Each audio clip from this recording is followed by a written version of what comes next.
Hey everybody, welcome to our Wednesday where we share words of wisdom. Today we're going to be talking about it costs to be the boss. It costs to be the boss. Okay? There is a price to pay. There is a sacrifice that has to be met. When you're saying that you want to be the boss, you want to run things, boss lady, boss man, you want to run it, it costs to be the boss.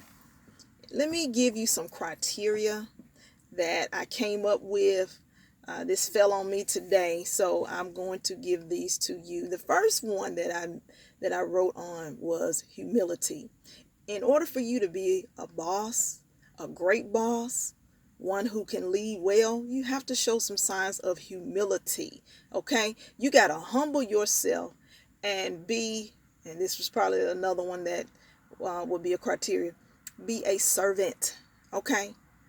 You got to humble yourself, because one thing about it, when you're in a position like that, there is a lot of people that look up to you, a lot of people that are going to want to hear what you have to say, and they're going to take that in. So you have to come across as someone who has humility. You can't be someone who is lifted up in a prideful, arrogant type of situation. You can't be that kind of person. So you're going to have to show some signs of humility in order to be the boss, okay?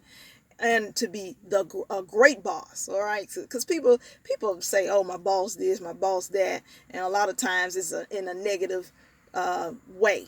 But you want people, when they identify you or categorize you as a boss, that you running it and you doing well. You are exceeding expectations of your abilities and performance.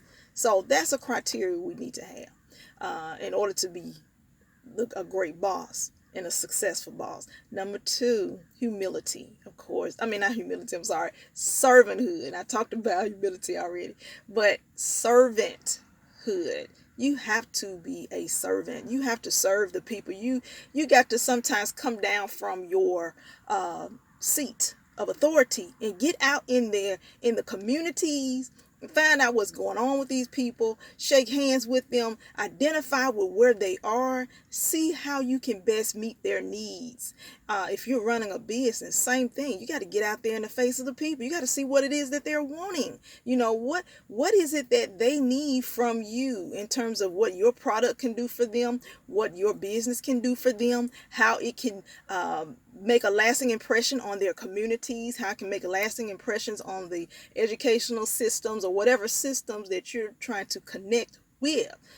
So it is really essential for someone who is over something and leading something to serve the people. And serving means you need to get your tail up out of your seat and go out here and see what's going on in these communities, in these areas that you can influence and impact.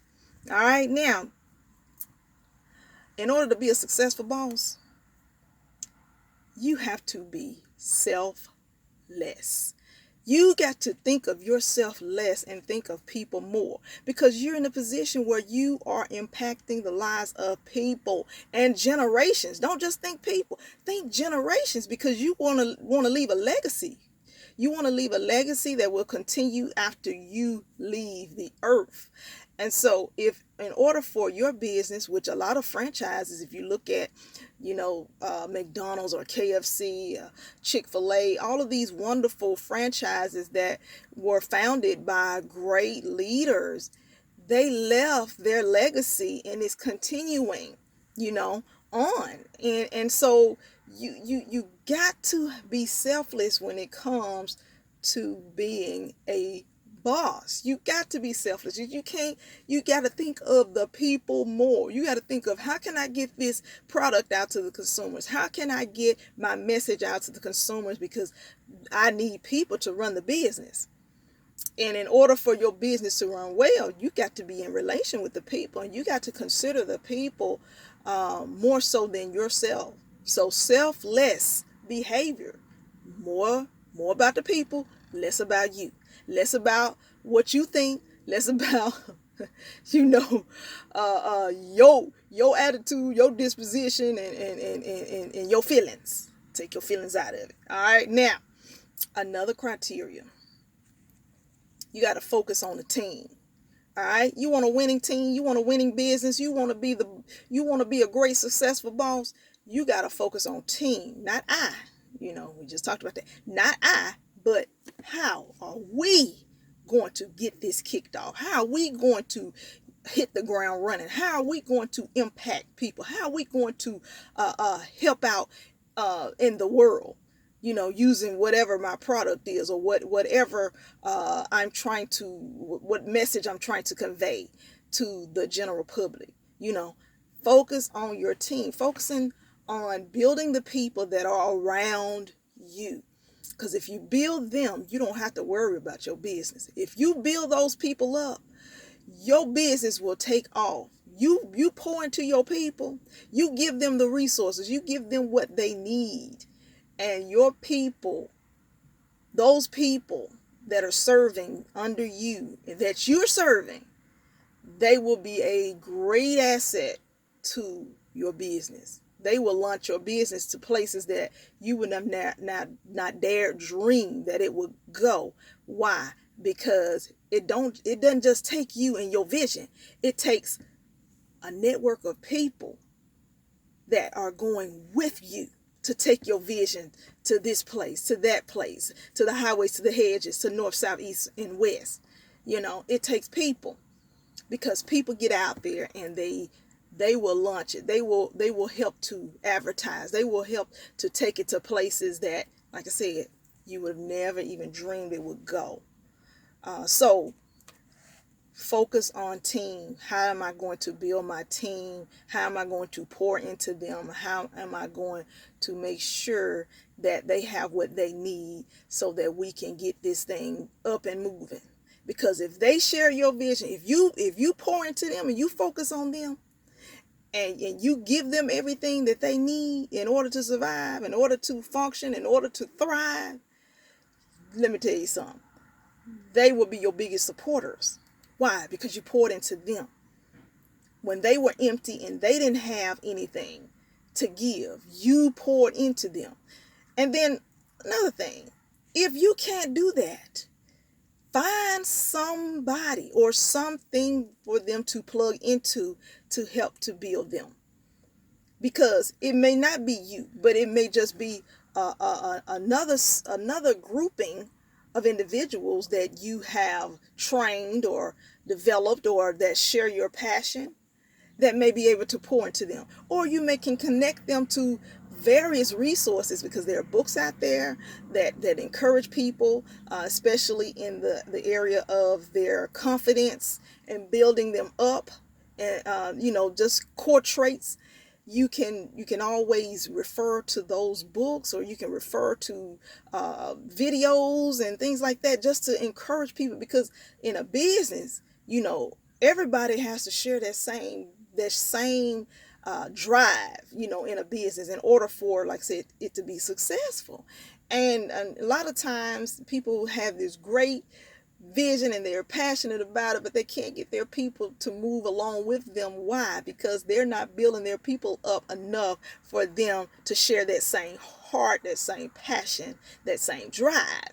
So great minds think alike. You got to have a like-minded grouping of people. We coming together, we share the same goals, we sharing the same passions, we sharing the same drive about what it is that we are promoting, in this community, in this business, in this, wherever. So you got to focus on that. You got to think about that. Now, accessibility.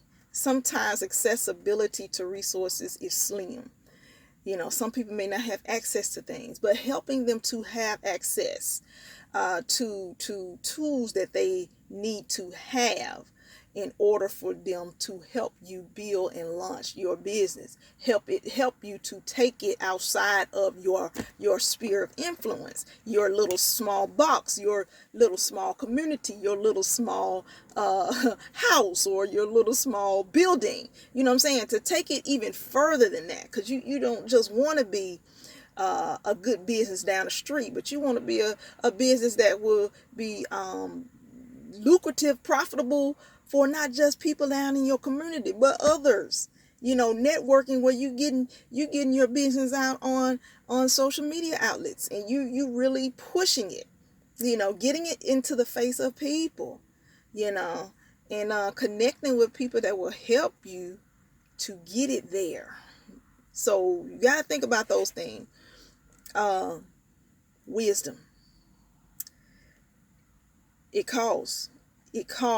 And I think a lot of times people, they get into the positions of leadership, and they want to run something, but they don't want to put in this work and time, because there's a price to pay, and there's a lot of sacrifices that have to be made. And then, usually in the beginning, you're not going to see the progress. You're not going to see all of the fluff and the all the victories and all of the nice, wonderful things that you will see initially, because it takes a lot of work, because you got to till that ground.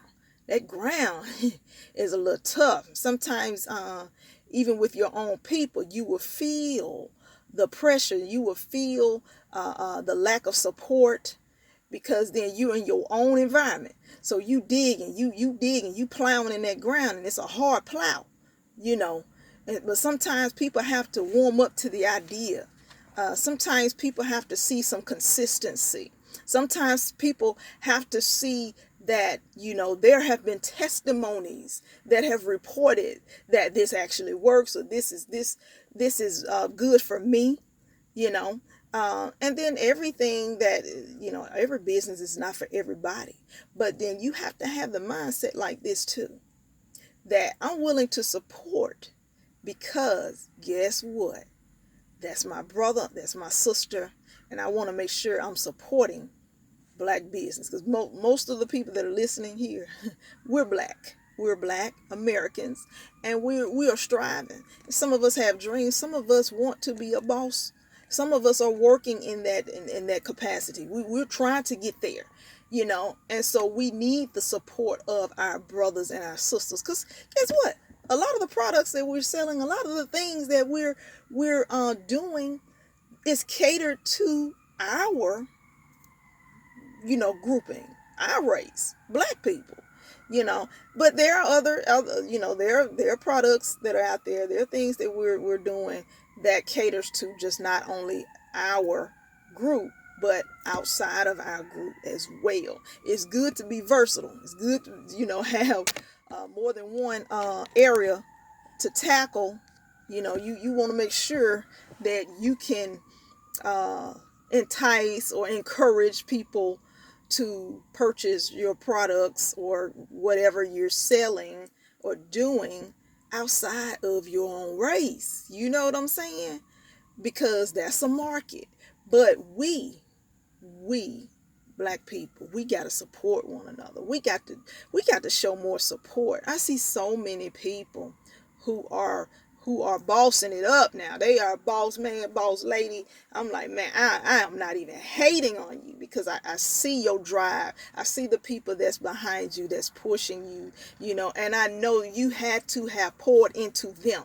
So I'm going to go back to what I said about wisdom. Wisdom is the principal thing, therefore get wisdom, and in all thy getting, get an understanding. God wants us to have wisdom, and sometimes with wisdom, it requires us to step back and see that it's not all about black and white. It's not all about, this is what it is and sometimes you look at the results of things, you look at studies, you look at all this, but God will give you a fresh revelation straight from the throne room of heaven. And you like, man, that blew my mind. I didn't even think about that. You know why? Because God gave you that revelation to launch your business, to look at it from another angle, look at it from another perspective, and not to just be driven by the stats. not to be driven by what somebody else did all the time. That's where wisdom kicks in. Because, hey, wisdom will take you where those stats and theories and all of those studies won't ever take you. Because wisdom steps outside of that.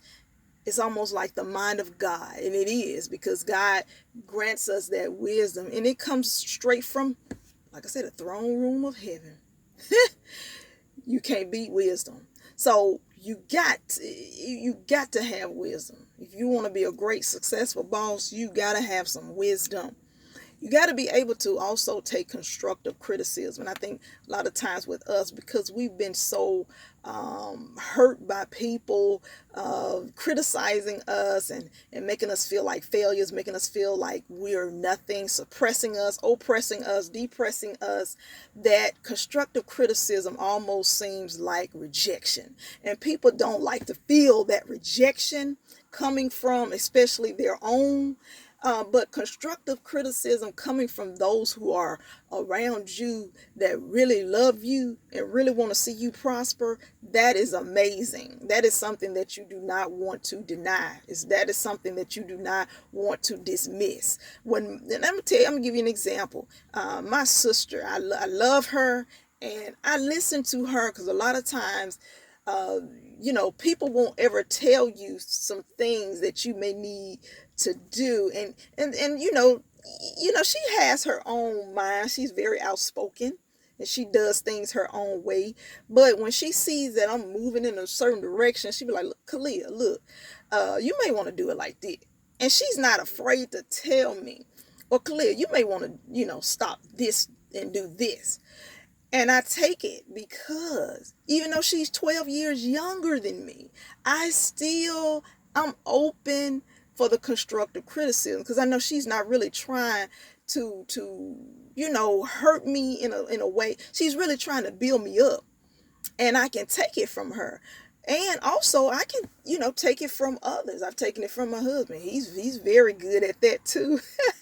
But I'm good at it too. So it's a reversal. It's a back and forth, because I let him know the truth about something. If he asks me, if somebody asks you, be truthful, be honest. Well, you're being honest, but you're using the criticism not so much to make them feel like they haven't done anything at all, like they're a failure, but to just point out the positives, and then point out some areas where just need to just kind of work on to make it more beneficial for you, to make it more profitable or marketable, that type of thing. So, you got to be able to take that constructive criticism. And like I said, especially from those that have your best interests at heart, those that are closest to you, you want to listen to those people. They're not trying, you want to listen to them, and take that in. And then sometimes that is also God's wisdom through others, because God will connect you and surround you with people who share your same ideas, and who want to see, and not only that, but just want to see you prosper. They just want to see you prosper. You know what I'm saying? Not hating. They just say, like, look, you got it. You the stuff. You the best thing since sliced bread. You better than Coca-Cola, Sprite, all that stuff. Nestle Crunch, my favorite candy bar. You good. You good at what you do. But what you can do to enhance is blah, blah, blah, blah, this, that, and the other. You see what I'm saying? So you got to be able to take that in and be like, yeah, thank you. I appreciate that. That's going to be another thing that I write in my toolkit. And that's what I'm going to utilize, because I need these tools. I'm going to carry my toolkit everywhere I go, because I need everything that is given to me that's going to help build me up, so that I can help other people, so that I can encourage other people, so that I can bring my passions to the world, so that I can impact the world, And so, you want to think beyond your borders. We talked about that. We talked about expanding your borders. God wants to do that. He wants to enlarge our territory. But what we want to do, like I mentioned from the last one that I did, the Wild Wednesday, is we want to play it safe. We want to be safe. We want, let's get into the safe zone. God said, I want to bring you into the faith zone. Because faith is the substance of things hoped for and the evidence of things not seen. I don't see this, but look, my vision has been expanded. I don't just see what's in front of me. I see what's all the way past the trees, past the forest, past the rainbow, past this, past that. You got to see this thing bigger than your small environment. You see what I'm saying? Bigger than your circle, bigger than your house, bigger than you gotta see it. You gotta see it, and you gotta convince yourself of it. And sometimes people can encourage you to such a degree where it builds you up, but don't wait for that. Don't wait for that. Build yourself up. So that means another criteria. You got to have some self-help material for yourself, so that you can build yourself up and get your faith level up there. Get it on up there. You hear me? So you thoroughly convinced, and don't nobody have to convince you, because you already have self-help techniques and self-help products that will get your faith up to another level, to another dimension. You like, wow, you have developed into a great person. Why? Because you have focused on your strengths.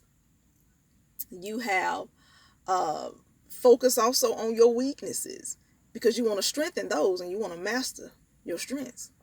You got that together. So yeah, we want to be able to do these things. Also recognize, like I said, we just said recognize your weaknesses. Recognize where you come short at, your shortcomings. We're not perfect. We are human beings, and God is using us. God gives us so many creative gifts. There are so many creative minds out there. It just blows me. I see people, I go on their pages and Facebook. I just review things, and I may not ever say anything, but I'm saying a quick prayer for their business, their ministry, what have you. And sometimes I even like their items that they send me, because some people want me to like their business, and I'll click on it. I'll click on everything I like, just to show support.